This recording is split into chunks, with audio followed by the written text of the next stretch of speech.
Segment is sponsored by the Tennessee Wildlife Resources Agency. Join us in preserving and protecting Tennessee's wildlife. 27. All right, welcome back, everyone. We got our phone lines open here, 737-7767. You can call with any question you might have concerning, hopefully it's concerning the cameras. But before the calls start coming in, Brandon and I,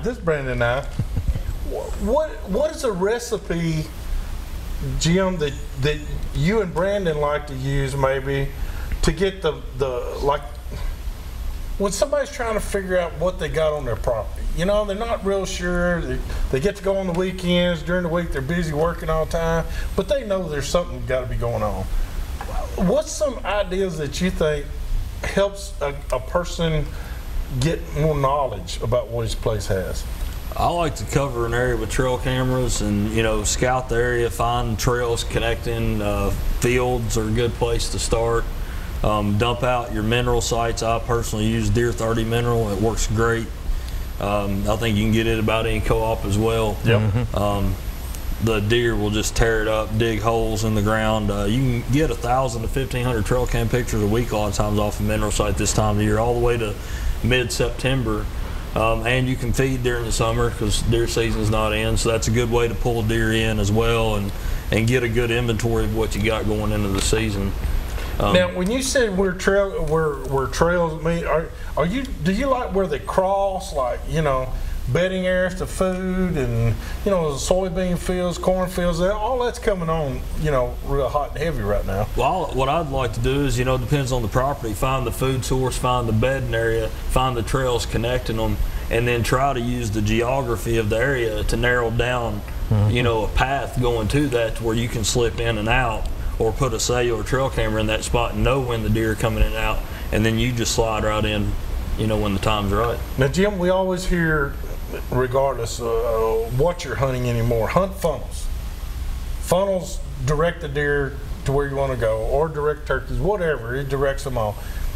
But people think of funnels like where ridges come down, all the ridges come down in one place. That's a funnel. People don't think of it like that, but that's a funnel. How about fence rows? You and I have studied fence rows. Fence rows have been big for me. That's huge. A big body of water. Doesn't necessarily have to be a lake, but a big pond, something like that. Anything those deer don't want to go through, if you can figure out what they're doing to get around it, it'll pinch them down. It can be anything. It could be a long fence where one tree's fallen over and knocked it over. I was fixing to say, I went one which is year, more a crossing than a funnel, but still, I mean, it'll pull those deer to one place. But you think of it like a funnel. I went one year to Cheatham, WMA, and found where 2 big red oaks had fallen like this. And there was about 4 foot in between the 2 tops. Well, guess what? That's a funnel. Yeah. I sat right there on the other side and killed a nice 8-pointer that walked through right there. He just walked right there. They're going to go the easiest route where they got fields secured. One of my favorites that gets missed a lot, especially in big hardwoods, is if you've got ridges and you've got ravines, follow those ravines up, and anywhere there's a flat spot where those deer can cross, I guarantee you put a camera on there, you're going to catch a lot of deer crossing those flat spots. And that's a good way to narrow down deer in the big woods that a lot of people pass up. I'll tell you something else. If you'll consider this, if your land might have pine trees on it, and where they transition over into oaks or hardwoods, if you'll put one right there, whether it be a little bit into the pines or a little bit into the hardwoods, but deer like to hang out in those areas and walk those travel patterns. They like transitions. They love transitions. Edge, And so we hope that helps out a little bit, because I like the deal about the Deer 30, mineral licks, stuff like that. If you know what they're doing, do that. That's always a great thing. Now, you can use feeders. Go ahead and put some corn or some mineral feed or something, and use a feeder to feed them, and put your camera. If you're just wanting to take and see what the inventory of what you have is out there. It's a good way to pull them in quick. It's a good way to pull them in quick and get their attention, and then you get to see, hey, what? Do I have any big ones on my property? That's more for inventory. That's what we'll do like that. You get your mineral licks. I'm a big fan, like mineral sites. Like you were saying earlier, I mean, they seem to come there every day relentless no matter what till that You got velvet one that's sheds. hitting 3 different ones. 3 different Same ones deer. right now, and he's the one we're after. But the thing is, what you want to do from there, now it'd be a little bit different in the early velvet hunt, but what I'll do is I'll get that inventory, and that'll tell you what all's in there, and then we'll back out from there, and then we start going to fence crossings, ridge lines coming together, things like that. We try to figure out where he's coming from, and 2, to come through your farm to travel, because usually with that mineral he's traveling through there anyway, and so you're catching him coming to that mineral on his way back and forth. So we'll back out and try to figure out where he's going and coming. Well, I got another question. Brandon 2 over there. Brandon 2. Brandon 2. The one thing that I think the cameras do that a lot of people don't think of is, you know how deer will change from a summer pattern to their fall pattern. These cameras will let you know that. That's what a lot of people are missing the point on that. These things are invaluable. When they go to the fall, what do you kind of look for then? You got to watch the time of day they show up changes a lot in the fall. I think, you know, and with these cameras you can tell, you can almost. It seems like last year especially, as soon as bow season opened, all the deer went nocturnal from the ones I was watching. So it's almost like they know, So they're these reading cameras, the calendar. Oh yeah. With these cameras, you can tell, and then you can pattern them out. And when they start coming out in the day, you'll know it again, because they're gonna switch again once it starts getting cold. So okay, we got a caller. We did have a caller. We did have a caller. We don't have one anymore. Okay. Well, here's another thing. You mentioned this, Brandon and James. You harp on it too. The nocturnal. Now the cameras help out there too, because if that buck's nocturnal, if you know which way he's coming from, can you not slip in there just a little down from him and catch him tiptoeing through the dew? Yeah, and a lot of these cell cams too. We've had so many people calling in now, or emailing us and sending us pictures of deer bedded down in front of their cellular trail cameras, and it's due to the fact that you're not going in there and checking those cameras all the time. You're not getting that scent in the area, so the deer feel more comfortable. So by you running that cell cam for months, just staying out of the area, the deer, they just feel right at home, and doing their normal. Oh my gosh, I just thought of something. What if I'm sitting up there and I get a cell cam picture of a buck that's headed my way already? It's happened. No, it's happened. It's happened. I would not have filled my Kentucky buck tag last year without a Snyper cellular trail camera. I was sitting in a stand. But does your nerves just go bonkers? I was sitting in a stand last year, back behind our office, and he was watching on camera as doe walk in. And he was texting me, shoot that doe. It's kind of fun. All your buddies can watch all your deer coming in, especially if they know you're out there. Yeah. And at one time we had a live camera. We're actually going to do that on our app soon. Is we're going to have live cameras from all over the country with big bucks feeding into our app. So anybody that wants to can download the Snyper hunting app in your app store and watch for those live cams to pop up this summer. And you can go on there every evening and watch these bucks from all over the country show up on the live cameras. It's gonna be fun just to go on there and watch. And the cellular cameras will change your world, man. I mean, it's gonna give you an idea too. If you don't have a cellular camera, it's gonna give you a chance to try one out in a sense before you ever buy one. Yeah, right. Through that app. Through the app. Yeah. Yeah, that's a neat idea too. That's neat. But I can see all the added this virtually cuts a lot of your scouting down in half. Not that I want to take all my scouting out, because that's part of the fun of the hunt, is the scouting part and being able to outwit the deer. But these trail cameras help you narrow it down to the areas that you need to be concentrating on. And another page we're adding into the app too is you've got all this data coming in from your cellular trail cameras into this app. So what we're doing is taking the data and turning it into more useful information.